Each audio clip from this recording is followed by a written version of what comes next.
Hello, everyone, and welcome to the Heading to the Holidays edition of the Lit Families webinar series. I'm excited to be here representing the Early Literacy Consortium.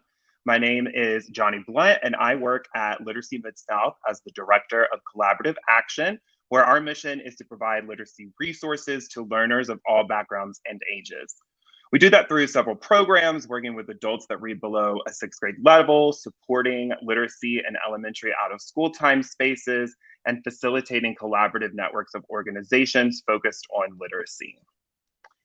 Tonight, a variety of speakers will share valuable information about at-home literacy resources as students head toward winter and holiday breaks. This is the second session of the Lit Families webinar series, and we're highlighting different resources throughout the year, so be sure to check back at the Literacy Mid-South website to learn more about past and future sessions. Up first tonight, we have Amelia Bell, the Early Literacy Advisor at Shelby County Schools. We're excited to welcome her as she talks to us about family literacy resources.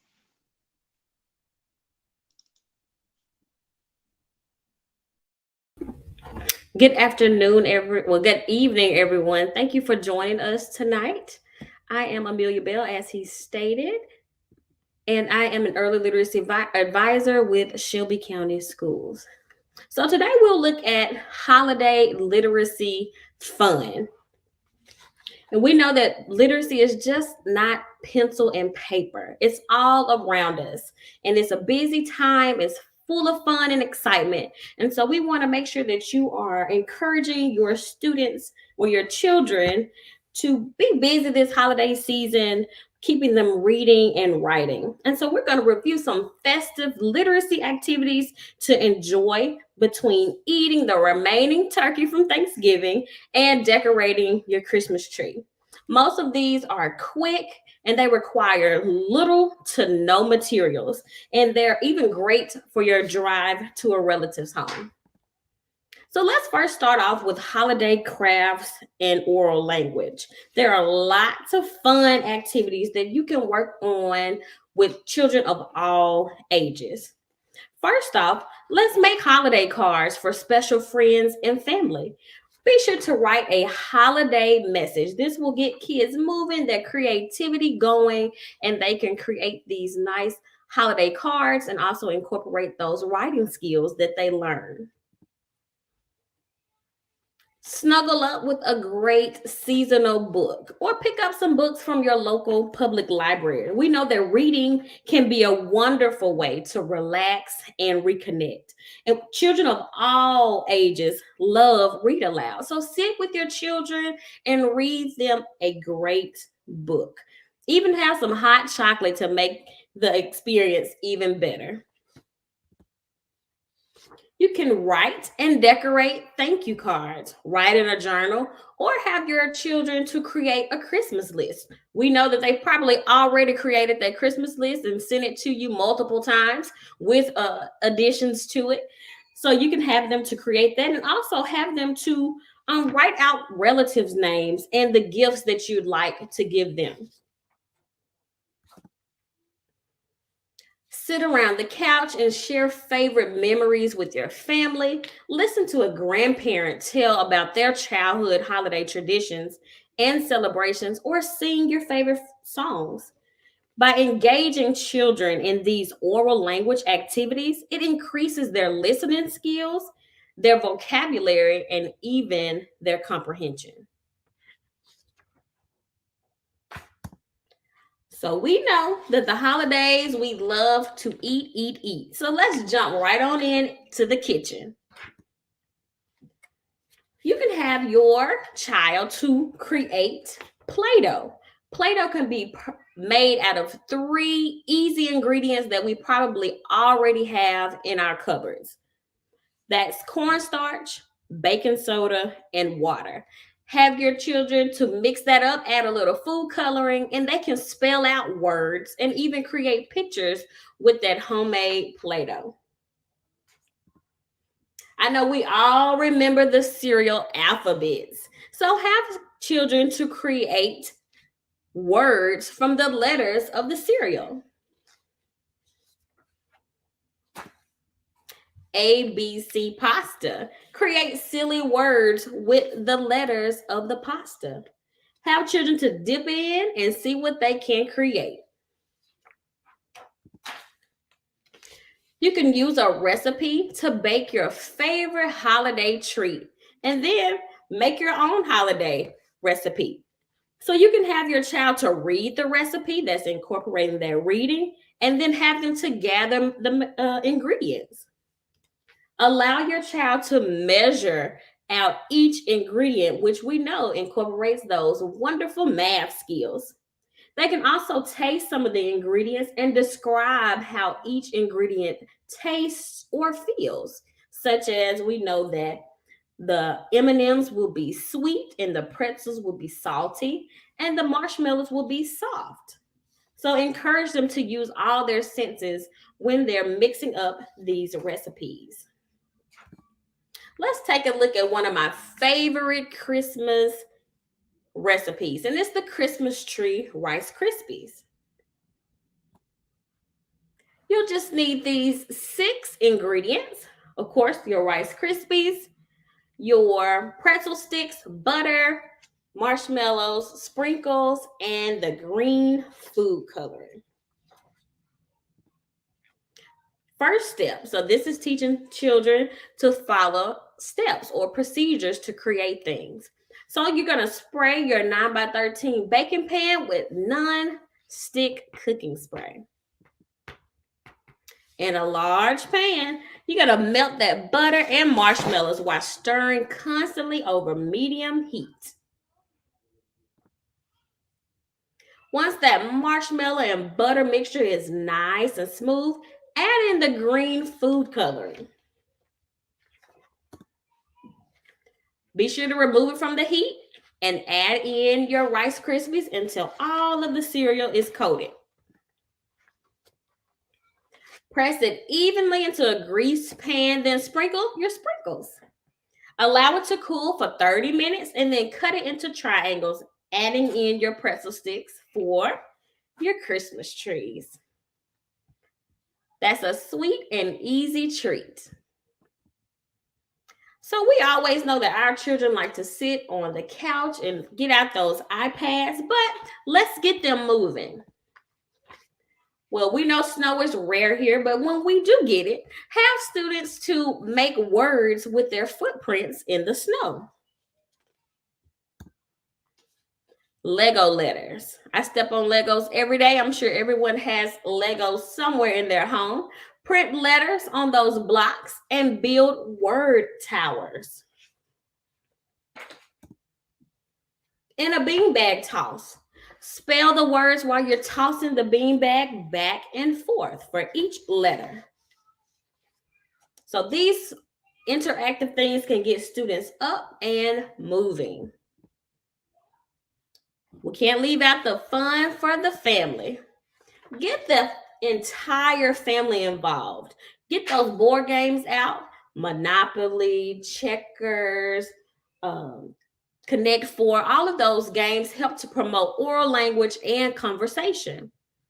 Pick up a few new games such as headbands or Pictionary. Story cues are a lot of fun as well. Roll the dice and tell a story using the pictures. And we also can play charades, talking, moving, and laughing. We know that we love our tablets and our iPads. So in the meantime, over the break, have them to add some literacy apps on that tablet. You can just search literacy for kids and you can get a plethora of apps that you can download that your student can practice over the break. Check out Epic. It has wonderful stories and animated books for children to read. Starfall.com is also a great app, and you can even use it on a laptop. It has great early learning activities. And you can even create interactive puppet shows with the Puppet Pals app. So get the kids involved. If they like to play on their tablets, let them do something academic first. And they don't even realize that they're learning because they're playing and enjoying. Remember, literacy is everywhere. When you're having fun and spending time together, the learning will blossom. I am representing the Early Literacy Office at Shelby County Schools. If you should ever need us, please contact us at Early Literacy Department, well, DEPT, at SCSK12.org, or our office number 901-416-4801. I hope that I've shared some things that you can incorporate this holiday season. Happy reading. Thanks, Amelia, so much. That was amazing. I want some Rice Krispie trees now for sure. Up next, I'd like to welcome representatives from the Memphis Public Library, Jamie Griffin, who is the Creative Outreach and Special Projects Assistant Director, and Whitney Dunning, who's the Education Liaison Coordinator.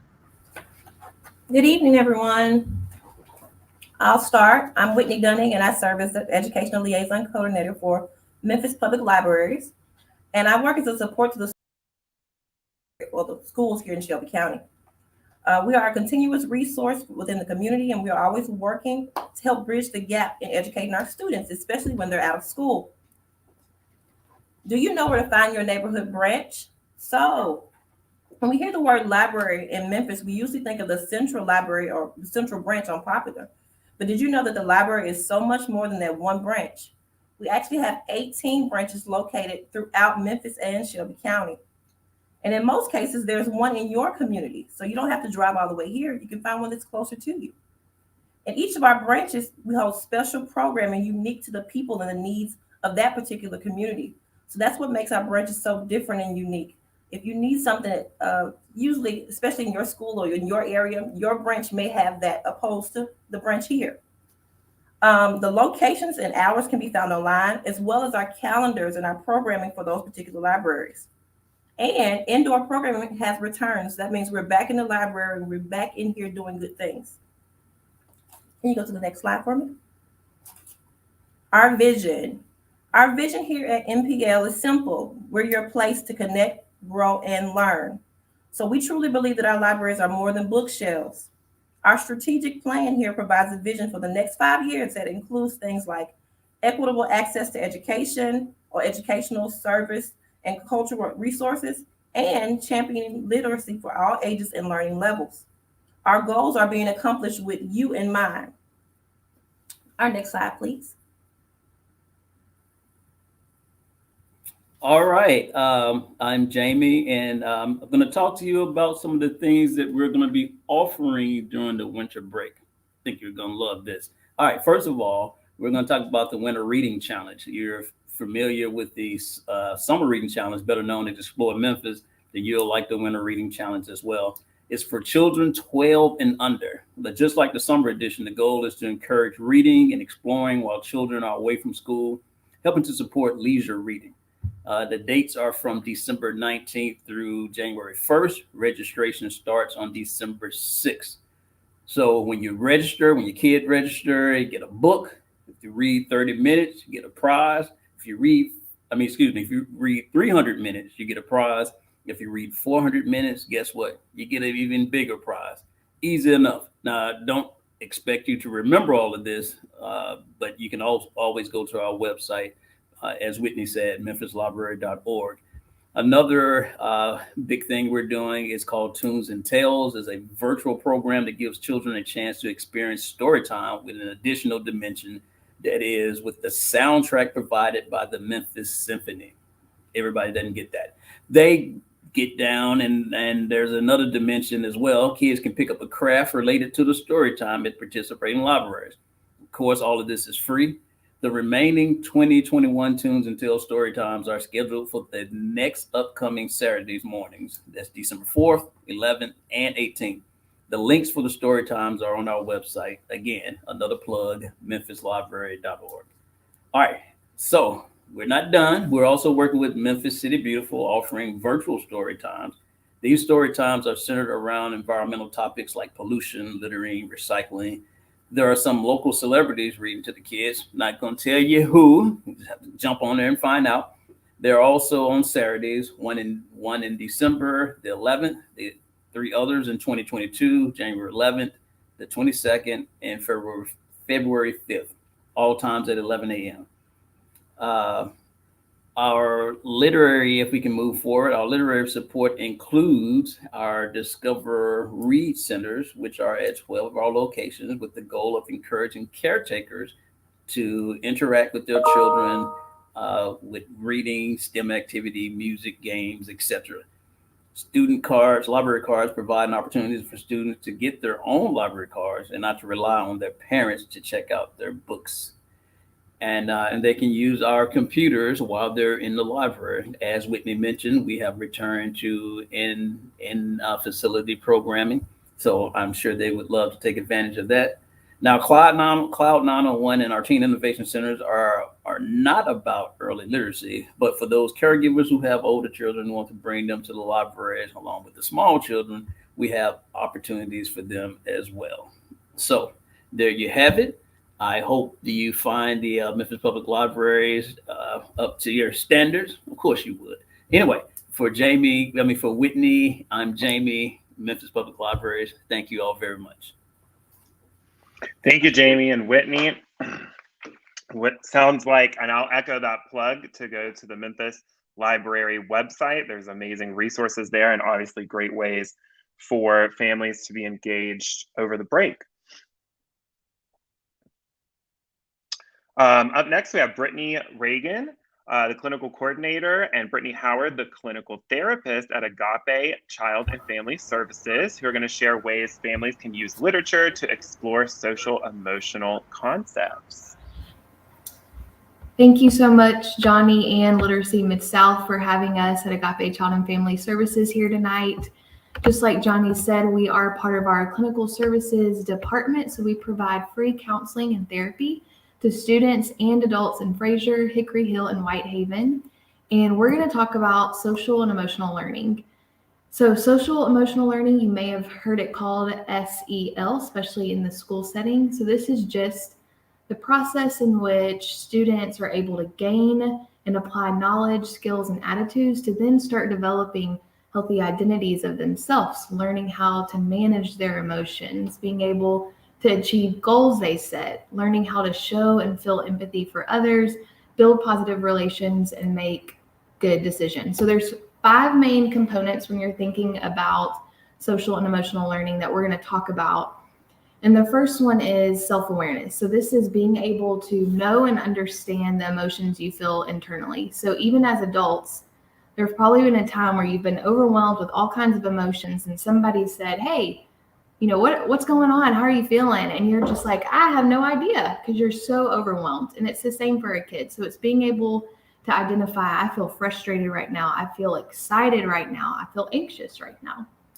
Then there's self-management. So being able to identify those emotions and then moving into, how do I control them? How do I manage when I'm really stressed out or really anxious? Or how do I handle it when I'm really, really excited, just want to jump up and down?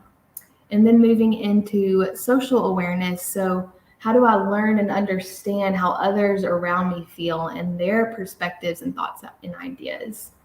And then the fourth one is relationship skills. So how do we communicate with each other? How do we cooperate? How do we solve problems with each other?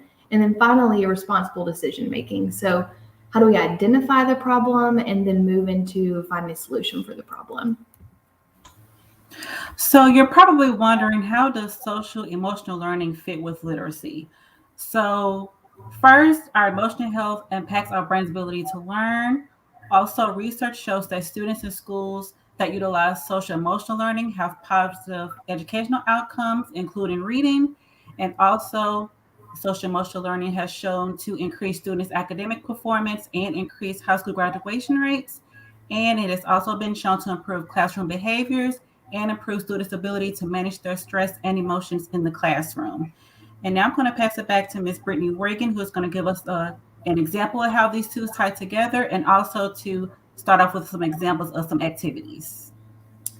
Yes, so Brittany was just talking about how important it is for us to think about our emotional health. So I want to do like a quick 30-second activity. So if you're watching, put your hand up in the air and we're going to talk through what our brain looks like. So again, 30-second, very quick, but this is our brain right here. We're going to talk about, this is our brain stem. And then we're going to fold our thumb down. This is part of our limbic system. Right here at our thumb is our amygdala, and that controls how we respond to things emotionally. It controls all of our emotions. And then you fold your fingers down. Now it looks a little bit more like a brain, thinking like right here in your head. And this first part is your prefrontal cortex, which we call our thinking brain. So when you're thinking about social and emotional learning and literacy and our educational goals, when you have your amygdala that controls your emotions, when your emotions go crazy, your amygdala just starts to go off. And it calls us, sometimes we call it flip our lid. So our thinking brain flips up, and we can't, even as students and adults, we can't access the thinking part of our brain to be able to learn. So when we start looking at social and emotional learning activities and really building our emotional health, it helps us learn how to bring our thinking brain back down, and really for students gets them in a place that they're really able and ready to learn. So we've pulled some activities that you can do hopefully with your students over the holiday break. So some of these are art activities. One of the first ones is what we call our emotion color wheel. If you get on Google, you can Google that and a million free images will pop up. I put one example here on the screen. But this just starts to help your students discuss and identify different types of emotions. So if you look at the inner circle, it's got some general emotions listed. And then as you go to the middle circle and then into the outer circle, you'll see it gives more specific words and ways to describe the emotion you're feeling. So there's so many different ways you can integrate this wheel into activities you do at home.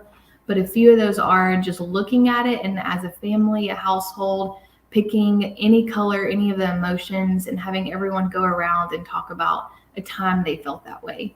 Another thing you can do is get some colors and have your student pick out the color that correlates on the wheel with what they're feeling and have them draw a picture or color out that emotion. One of really my favorite ways is, as a family, pick any song, play it together, and as you're playing it, start thinking about how it makes you feel, what you start thinking about, and then draw it out or talk it out and share the emotions that you had. So this really helps with targeting that self-awareness component, one of the 5 that we talked about, and just helping your students start to learn and put words to what they are feeling internally. A couple of other art activities that you can do. So there's the partner art trade. So challenge your student to go digging in the trash, find odds and ends around the house that you're not using, and make a small craft for a gift for someone else. So you can see on the far right, I've got 2 pictures of examples of crafts that students have made just from getting stuff out of the trash can. So this really helps with social awareness, helping them be aware of what other people around them might like and enjoy, and then just building relationships as they're gift giving. And then one more art activity is our I am mirror. So pick a mirror in your house, one that you're okay with having some sticky notes on or having taped paper on. And throughout the holiday break, let everybody in your household add words that are positive affirmations about who you are, who they are. So I am brave, I am smart, I am strong, and put those on your mirror. So that way, when your student goes and looks in the mirror, they're reminded of some positive attributes of who they are. So again, it really helps with self-awareness and identifying positively internally who you are.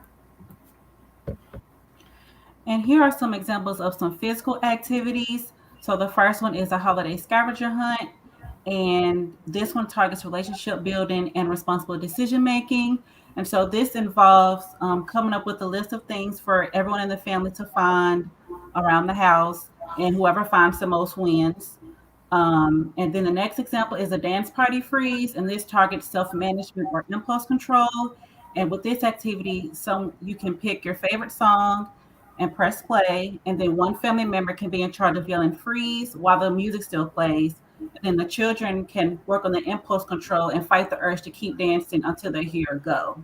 And then the last one on this slide is the holiday recipe. And as a family, you can Google and read some of your favorite holiday recipes. You can either pick a recipe to cook together, or you can pick one to draw a picture of. And this activity targets relationship skills and social awareness. And again, there's a lot of examples available on Google for free for each of these activities. There's a few practical activities too that you can do over the holiday break. So your students are coming out of school. They've been in a very structured, routine environment, and it can be nice to have a breath of fresh air and maybe a little less structure and routine, but it can also be nice to still keep a little bit of that. So there's special holiday chore charts that you can find, again, on Google for free. You can create that with your student, identify a few chores that they can do, and it really helps them with just controlling self-management and just making responsible decisions. One other thing that you can do is create a calm down space. So a lot of our schools have calm down corners, reset rooms, etc. So you can create a special holiday space in your own home. And holidays can be overwhelming in general, but let's just be honest. We've all lived in the middle of a pandemic and are still living in the middle of a pandemic. And holidays can bring about extra emotions, can bring about anxiety if you're with a big group. So all kinds of emotions during the holidays, and a calm down corner can just be a place where you go and take a minute, reset yourself, have some good positive self-care. So it can be any spot in the home. You can put any type of items in there that make sense for you and your family and your student. It might be just a blanket, it might be some headphones and some music, it might be a journal, some coloring pages, etc. But it really helps with your self-awareness and being able to identify when your emotions are becoming overwhelming, and self-management when you know you need to have some space to try to calm down and re-regulate yourself. And lastly, we have some reading and writing activities. So in regards to reading, there's an example called To Make the Grinch Smile. And there's an example on the slide. And so each day over the holiday break, each family member comes up with one idea to make the Grinch smile. And this targets relationship building and decision making. And another example would be journal prompts. And this involves picking a different question for the students to answer. And an example could be, what's your favorite part of the holiday? And this activity targets self-awareness, self-management, and relationship building. And for reading, we have books, and it's fitting that we had representatives from the Memphis Public Library come on before us, because they talked a little bit about their services, and a lot of these books that we'll be discussing are available at Memphis Public Libraries.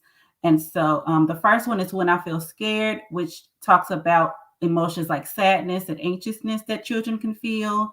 And then the book Today I Feel Silly, it discusses emotions in general that children will feel. And then the book My Mouth is a Volcano, that talks about teaching children to think before they speak. The book Jabari Jumps, it talks about bravery and overcoming your fears. And lastly, Stand Tall, Molly Lou Mellon, it talks about bullying.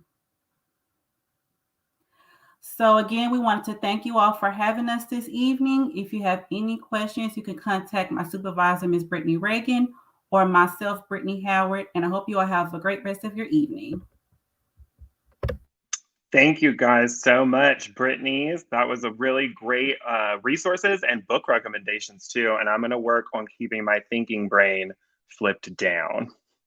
Coming up next, we have Penny Aronson. She's the executive director at Collierville Literacy Council, an organization dedicated to empowering individuals and enriching communities through literacy.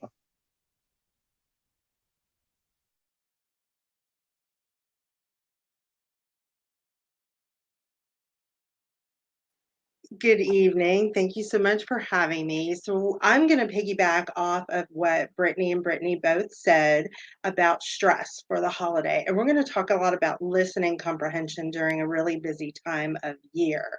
So we actually work with English speakers of other languages, adults who are new to the country or who are looking to improve their languages, and their families. And additionally, we work with middle schoolers who are struggling to read, whether that's for a hidden learning challenge or they just haven't been able to get where they want to be or need to be from support in the school system. So, our winter program for our English speakers of other languages is mostly about conversation. Again, we're talking about ear reading. What does that mean? When you actually listen to a person talk, you're gaining vocabulary, you're increasing your understanding, you're building fluency, meaning that you can talk with meaning quickly, and a lot of expression. So, that is a good way to have conversation. So, our students are focusing on these topics that they've actually chosen. The big one, like we've heard from Brittany, is how to handle stress. Now, these are guided discussions. So we have someone in the room who's helping those individuals learn to share what they're thinking and feeling. You can do that at home with someone else that may not be able to express themselves very well. Some other topics are talking with a teacher and a doctor. What frightens you about that? What is uncomfortable about that? How do you handle something like that? Sharing those really can help increase knowledge and understanding. How to ask the price of items at a store if you're uncomfortable with that, approaching someone and asking a question, or if culturally it's appropriate to bargain and you don't feel comfortable doing that. How to handle getting a ticket from an officer. That increases stress for everyone most of the time when that happens. So we want to be able to handle that outside of that situation. And then finally, we have another moment in our conversation class where students can pick their topic and discuss anything they want. So it's kind of a space where you can be open with whatever your question is. For our families and children, we're now increasing that ear reading, right? So not only are we doing that in the classroom, we're going to do that at home.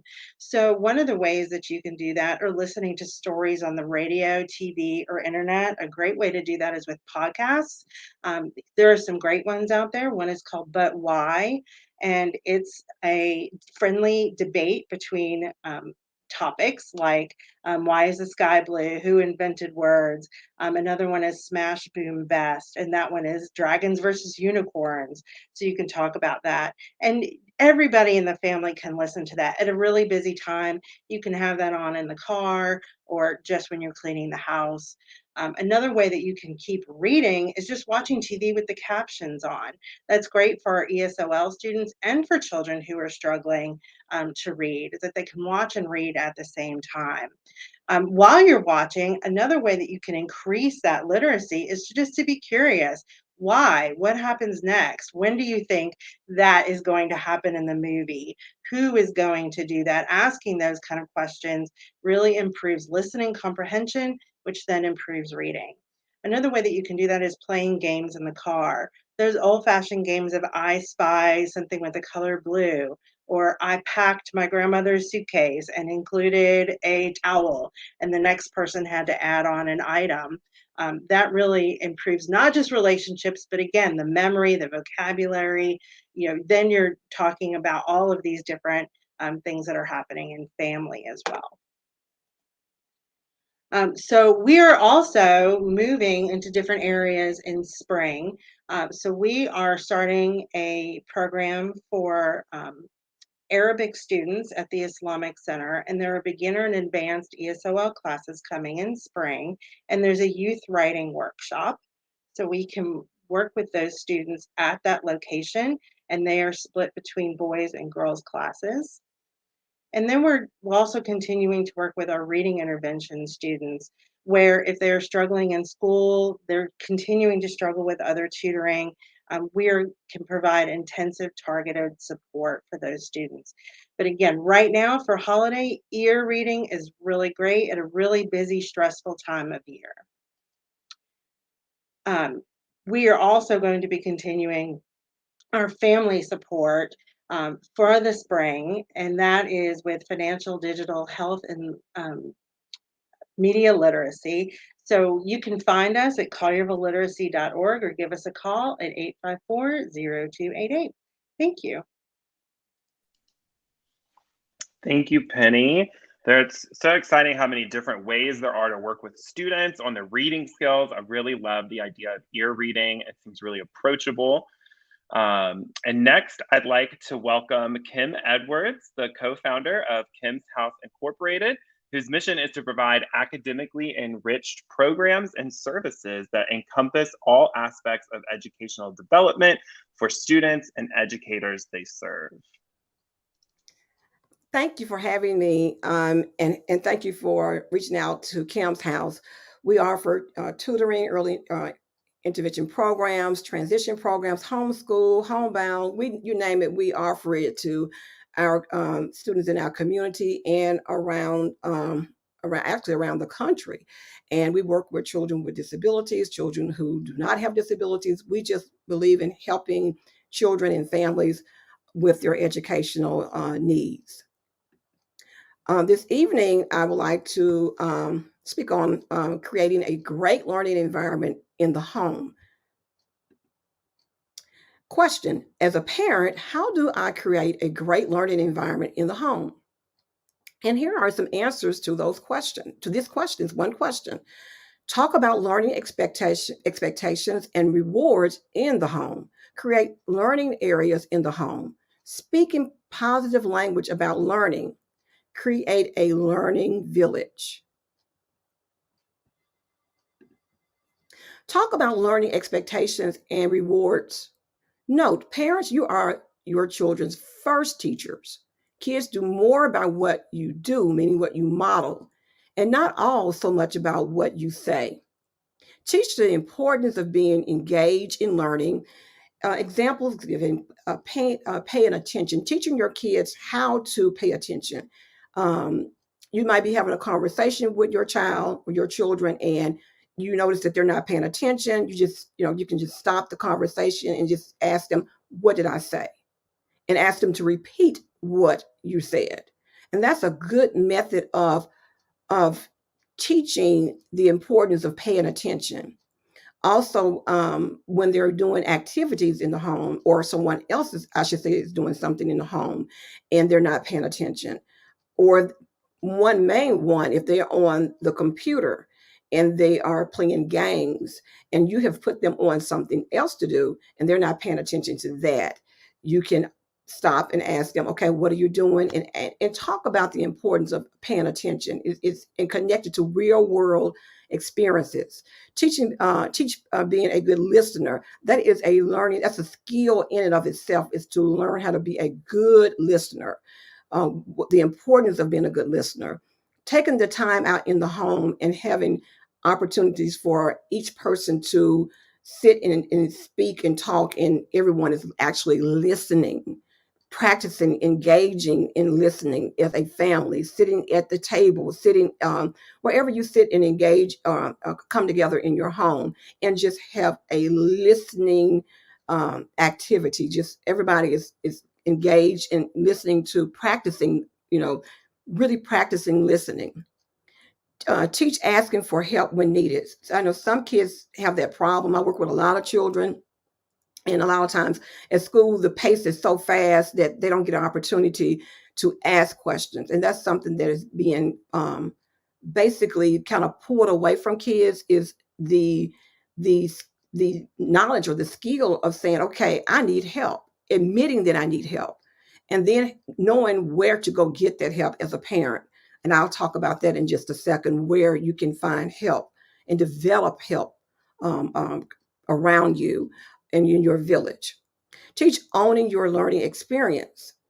That's very important. So when you use language in the home, and and the child comes, oh mom, or dad, I made a 100 on my test, and you say, oh, that's good.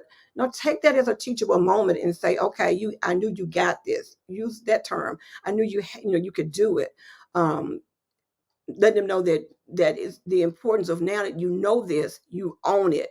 No one can ever take that away from you, because that knowledge is in your mind, is embedded in you. And so that's something that you earn, you own. And if you promote that language in the home, that brings up self-esteem, that brings up the will to want to try even more. And what I mean by that is your child or your children. Teach being ready to learn. Always, teach them to be on point and ready to learn. The importance of being ready to learn, importance of not missing out on opportunities that come their way, And if when they're ready to learn and they're in the mode of learning, then they will know, okay, well, this is something I need to, they know when it's time to learn and when it's not. Everything is not fun. There are times where even little people need to learn where it's time to learn and time to turn on the thinking cap and turn on the listening ears and be quiet and actually be engaged and learn. And that's a process as well as teaching kids, small kids, when to do that and when it's appropriate and when it's not. And then earn rewards when expectations are met. That's so important. Kids, just like we all like to know when we've done something great, when we've done something good, when we have achieved something that we really worked hard at, and we want people to know and acknowledge that I've done this, I did this, and and have that in place. Even with consequences, because when you have rewards, you have consequences. That's the anonym for that, and so they know that that's in place.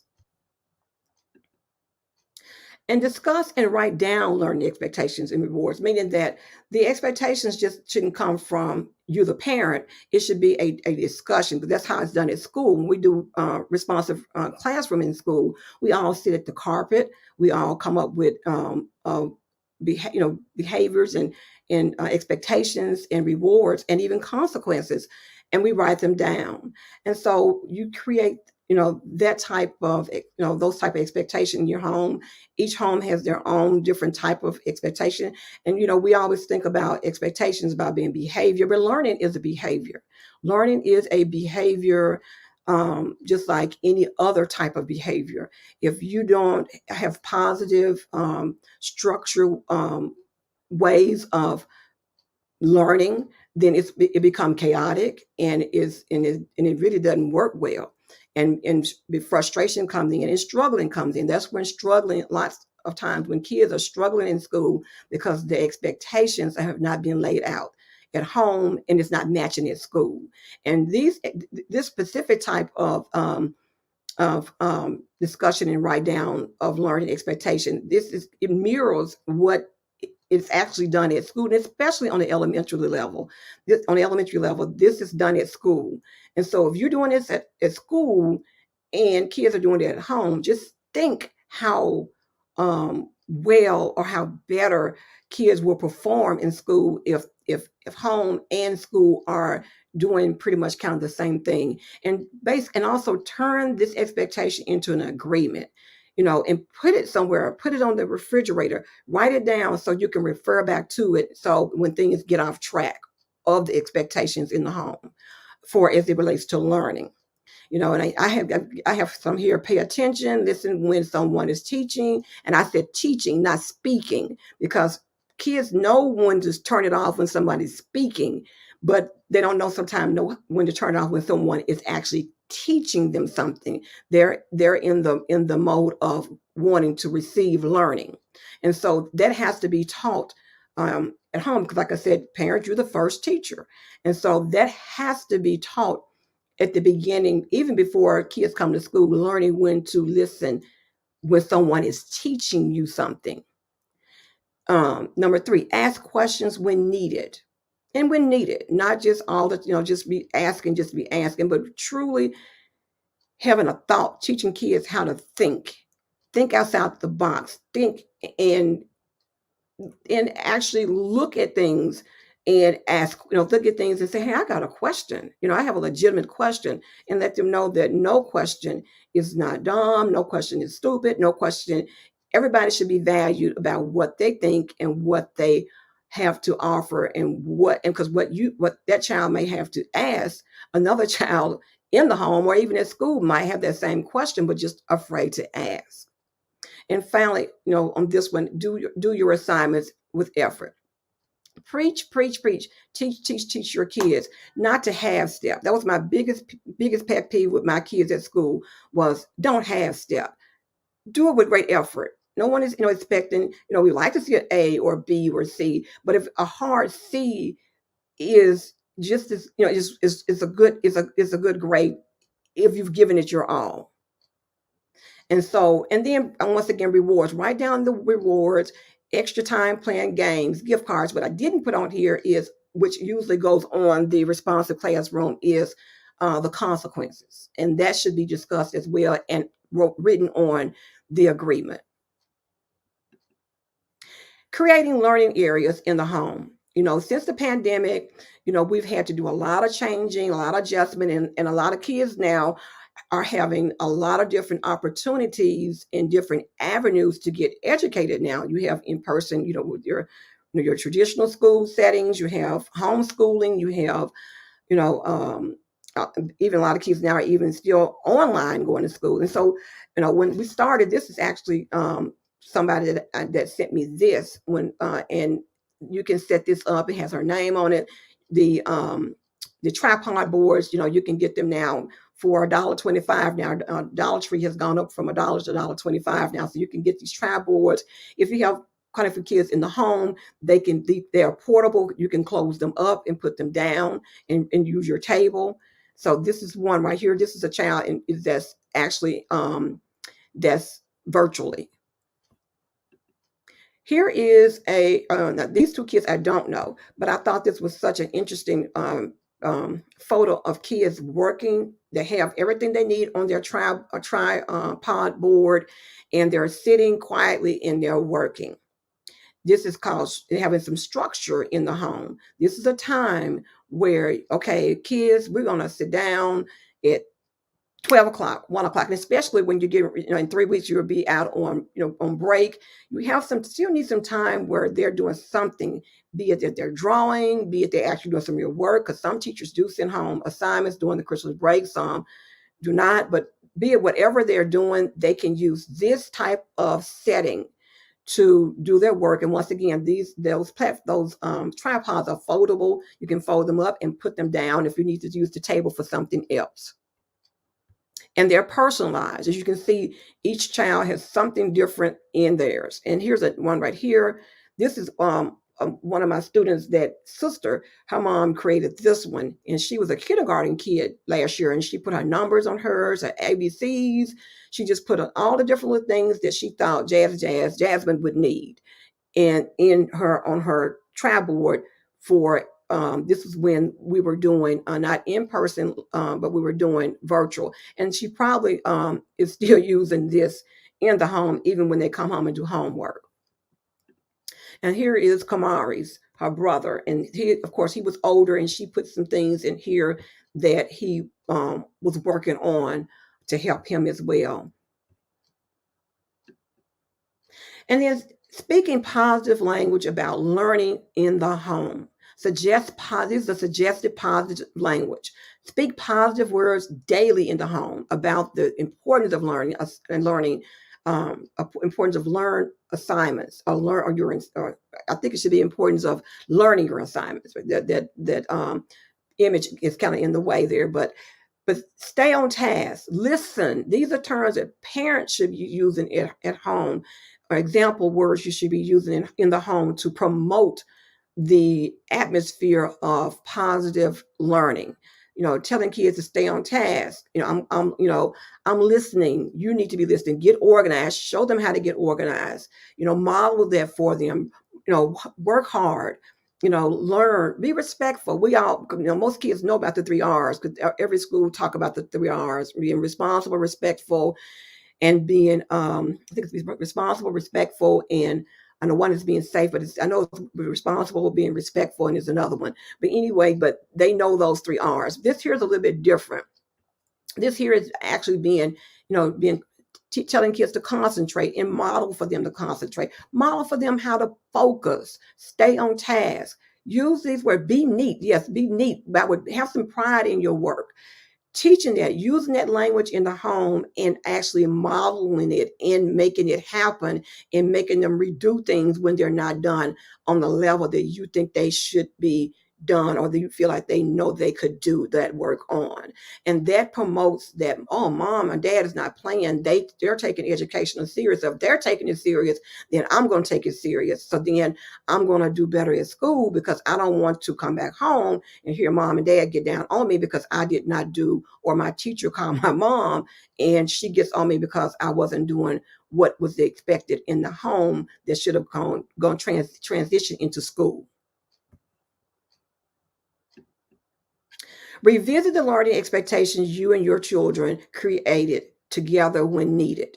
Just, parents, kids are not going to forget the expectation. Trust me, they're not, because they know those rewards are there, and you discuss those rewards, and they help you come up with those rewards, and they're going to remind you about the rewards, but it's your job to remind them about the expectations. And so in order for the reminder to be revisited, you have to know and learn those expectations so that you can remind them when they get off task or get off the agreement. Speak in support of your children's teacher. This is so important. Even you might yourself, parents, may not like what's going on with that teacher or what that teacher is doing. Please don't ever let your child know what your negative or not so nice feelings about that teacher, because it can change the course of the day. Kids at school 6.75 hours in a day. And so, if you display that you have some kind of feelings toward the teacher that's not nice, then what do you think that's going to do at school? And it's going to make them not want to do their work. It's going to make them not want to. They think that you got their back because you don't like the teacher. And so it causes real behaviors, behaviors that we consider being behaviors other than learning behaviors. And this is learned behavior. And then speak in support of your children's school. The same concept. Even though you might not like that school, make sure that you don't express that in front of your kids, because once again, you're going to be wondering why they're acting out. Maybe because they've heard you say something that shouldn't have been said. And once again, they're there 6.75 hours, 180 days for the school year. And so you want it to go, it's pleasant and it's peaceful. And once again, they want the learning to continue, be it whatever issues that you have as teacher, parent, as adults. The bottom line to it is the focus to be on your children learning. And if they don't have that inkling of what's going on there between you two, then the learning should continue if the teacher is if they're doing their job. And most of the time, most teachers they're doing their job and pretty much beyond their jobs. And finally, create a learning village. And I said early in the presentation that how do you help your kid when they ask for help? I know some parents, don't have time to help with homework. Some parents, some of their homework is kind of difficult. Just for whatever reason, you're not able to provide help for as relates to homework and in the needs that your kids have academically. Create you a village. Create you a village of people, or great relationships with people who can offer your children the academic help and support that your children need. And you have to move your feelings aside. It can be a family member, that might be a teacher in the family. You might not have a relationship with that family member, but that family member is a teacher, and that family member is a good person. Or, they can help you with your child, or a friend or a friend of a friend. You might be talking in the grocery store with someone, and just whatever the case may be, somebody at your church, but develop, relationships with people, to help you with your kids. And you might have something that they need that you can help them with as well. So it's not just all take, but it's a give and take. And it's also developing a bond, a relationship, a long lasting relationship with people that have that can help you and have like minds of helping you with the things that you are not able to do or cannot do for your children. And that's the end of my presentation. You can reach us on our website at www.kimshousing.org, because we offer tutoring, we offer, like I said, homebound services, transition, early intervention. We offer testing for kids if you're interested in knowing what level your kid is on. But that's what we do. And please follow us on Facebook. That's it. Kim, we're so happy and thankful to have you here. Those are some great tips to make learning easier at home. Thank you again. Finally, I'll turn it over to Laura Taylor, the Assistant Professor of Education Studies at Rhodes College. Hey, thank you, Johnny. And thanks everybody for coming and for sticking around. So like Johnny said, my name is Laura Taylor. Just to give you some context on what I'm going to be talking about. I'll talk very briefly at the end about some ideas on how we get our kids writing through the holidays, but I think that we've heard a bunch of ideas that were fantastic.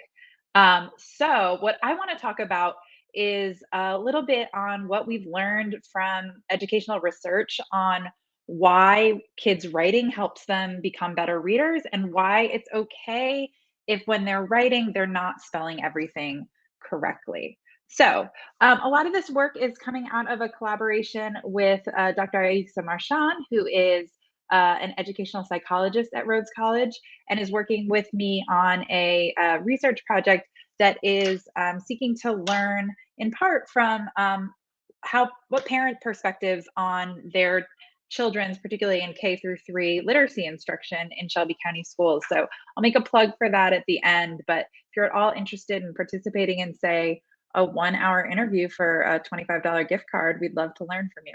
I'll put that contact information at the end. But myself, I was formerly a elementary school teacher. I am now a professor in educational studies where I teach courses in literacy. I research how parents and teachers can best support their children in early literacy. And perhaps most importantly, I am parent of 2 kindergartners at Idlewild Elementary. So that's where I'm coming from. One of the things I just want to start off by saying is I, as a parent, even though I do this for my job, can very easily get overwhelmed with feeling like I need to be doing more and more to support my children's literacy. So I just wanted to start with the place of reminding ourselves that reading and writing are already part of our daily lives. And there's so much reading and writing we do, like filling out forms, like texting, like reading signs, that we don't even think about as reading. And even though it might not look exactly like the types of reading and writing our students are doing at schools, it draws on and develops the same skill set. To sort of start there by reminding ourselves of all the work that we as parents are already doing so that we can feel good about that and build on that.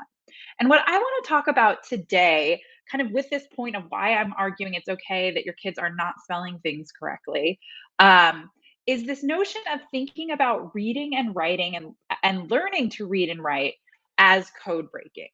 So we get a sense of what codes are, right? Codes are things like the Morse code that you can see in this image. It's just a way to connect a symbol to some kind of concept. And we do that all the time in our daily life.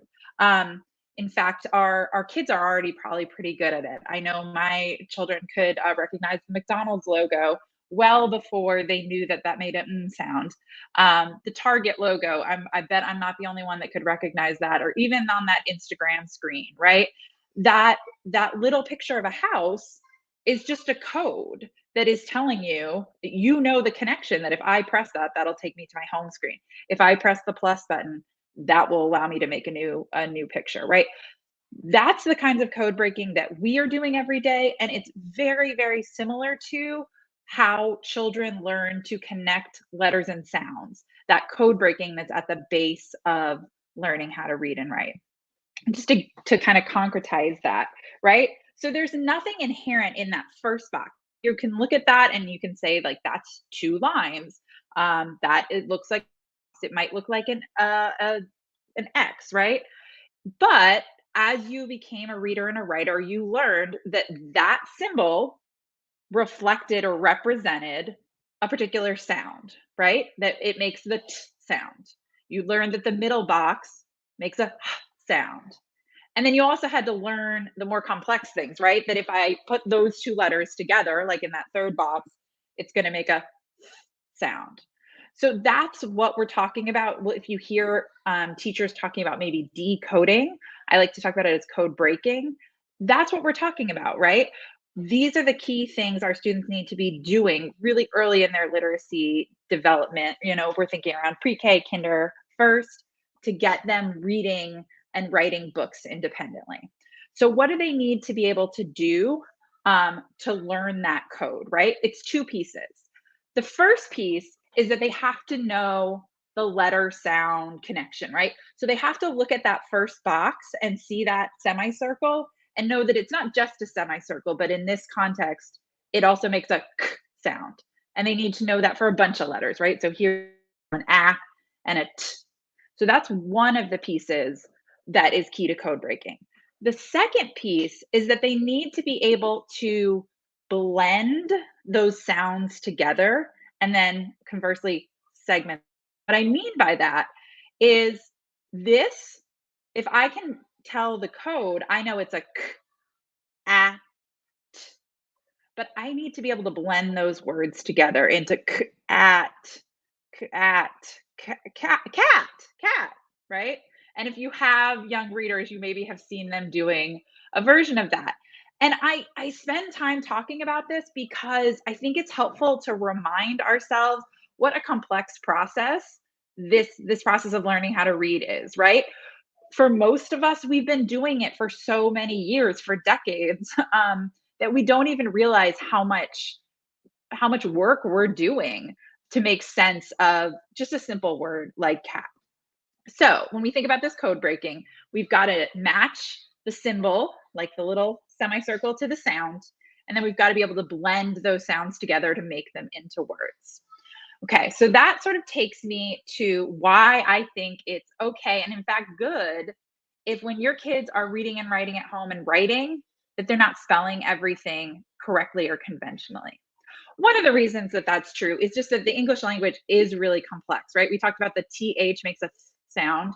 Well, in them, it can also make a th sound.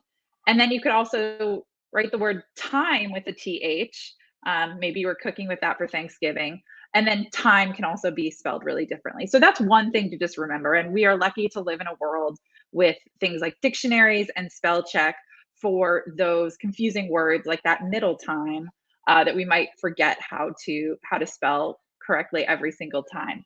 But more importantly for our younger readers is that we can think about this spelling wrong not as mistakes or errors, but actually as evidence and practice of their developing knowledge of this code, right? And you can see here, someone talked about schedules as a literacy practice. This is a kid's weekly Christmas schedule of the things they're going to be doing, and a great example of the ways that you can integrate reading and writing into your writing. So for me as a parent, it's really helpful to know, okay, well, like it's okay for them to spell things wrong. What does that mean? When is it okay? When is it not? For me, it was really helpful to know what the research says about how kids progress from, say, just the very basics into the more conventional spelling we want them to be able to do in elementary. So I'm going to sort of walk you through that research, and you can kind of think about where you've seen your own children, perhaps where they might be in that stage, where they might be headed, and hopefully begin to see some of the I think brilliance of what your kids are already doing and how you can continue to develop that. So kids start with scribbling. And scribbling can just be scribbling like to draw, but research also suggests that young children will scribble in order to convey a message. This is a good friend of mine's. I think her daughter was 3. This was her grocery list. And her lovely 3-year-old daughter, Lulu, added to it with those scribbles at the bottom. And the reason I say this is part of writing is when the mom asked her, "What did you write on here?" She wrote, she said to her mom, "Oh, I wrote, we need sprinkles." And so what that represents is the very beginning of this child understanding that there is a code, right? That there's these symbols and they somehow connect to things in the real world, to words I know and to things I want. So if I write sprinkles down up here, maybe I'll get some sprinkles, right? So that actually, it might not feel like it has anything to do with literacy, but it's actually really the starting basis of understanding this code.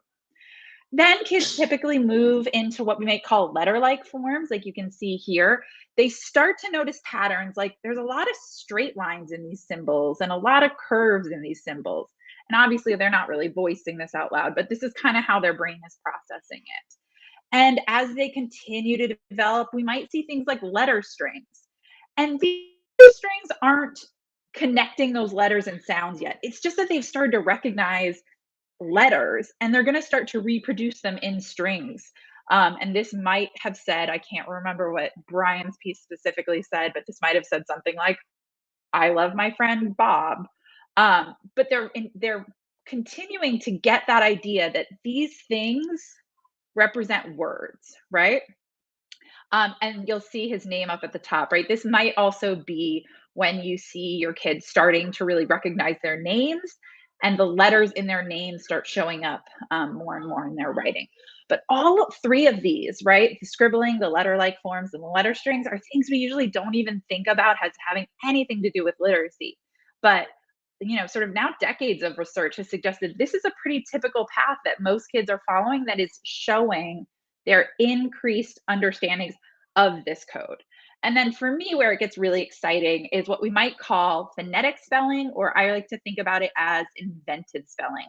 It's where kids are sort of inventing, drawing on their existing knowledge of this code, of these letter sounds, to spell new words. So that top one, if you want to be your own code breaker there, right?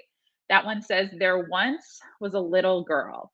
And you might be tempted to look at that and say, well, is that supposed to be good? There's very few words spelled correctly. But when we're thinking about reading and writing as first of all, a long process, one that really begins at birth and isn't fully developed for years and years. I mean, we aren't expecting kids to spell things kind of conventionally until 8 or 9 or 10 or maybe even later. This is a long process, and this is showing us all the things that they already know. So take that first word, right? There, T-A-R, the air, right? They're beginning to notice that there are those multiple sounds and they're matching them up. I really like that bottom one. It's Pikachu likes to dance, right? Look at that word dance at the end. And yes, that kid is not spelling dance conventionally, D-A-N-C-E, but he's really close to knowing that code, right? He's got the first part and he knows that the last sound is S, and he's representing that there. So again, part of why I talk us through this is that so we can see this invented spelling or this phonetic spelling not as a weakness or a problem that we need to fix, but rather as a good sign of their developing knowledge. And one other thing I'll say on that, right, is then we move towards conventional spelling. This is Colin, I think he was 7 when he wrote this. I accidentally threw my tooth away. I did not throw a tantrum. I didn't ask mom about the context of that story, but what I love about the writing is you might say, Laura, this isn't conventional spelling. Accidentally and throw or through are spelled incorrectly. And this is another piece of what I think is really powerful about allowing our kids to use invented spelling rather than requiring that they're always spelling it like quote unquote correctly or conventionally. Because words like accidentally are hard to spell. I'm not 100% sure that at 7 p.m. tonight I could spell the word accidentally for you. But Colin knows he doesn't have to be afraid of whether or not he can spell it correctly because he knows it's okay to invent that spelling. And so it encourages our students to use more complex, more vivid, more academic vocabulary, right? And still here he's reflecting his knowledge of the code, right? Accidentally. So what I want to sort of say with all of this and all of this research, right, is that first of all, right, like this is a fairly typical process. So you can start to pay attention to where your kids are right now in that development. And this really is a years long process that I just talked through in a couple minutes. But obviously, like kids can spend years in those first couple of stages, 3, 4, and into 5, where we might see them moving into more phonetic spelling. And then to begin to see and build upon what they already know. Okay, so briefly, there were so many great ideas already presented for how you can get kids writing. Cards, letters, wish lists. My kids spent a long time writing their Christmas wish lists, schedules, checklists. If you're going somewhere, make a checklist of stuff you got to pack. That helped me not forget my kids' toothbrushes this time. And then they can check it off. Signs and banners. We decorated our house last year for New Year's by making a sign that said Happy New Year's and connecting those letters. There's lots and lots of ideas of how you can do that. You heard so many tonight. When we let go of this idea that all the words have to be spelled correctly, we make it a much less stressful experience for ourselves. I think kids are much more likely to want to do on their own and to get excited about. And I'll close with one final thing about that, thinking about ways we can support emergent spelling. Because you might have kids like mine who really, really, really want to spell it the right way, or sometimes I'll use the language of the way it's spelled in books. 3 ideas for you. One is sharing word lists with them. When my kids were younger, I would often write out those big words that I knew were going to be really hard to spell. Think about the holidays we're celebrating. Hanukkah, Christmas, Kwanzaa. None of those are easy words for 6 or 7 or 8-year-olds to spell. So I might make a list of the words that they're going to want to spell and give them that list, and then let them figure out all the other words that they're going to spell. You might also, if your kids say in kinder, first, second, use those sight word lists that your teachers are sending home, or you can bug your teachers to send home, respectfully, of course.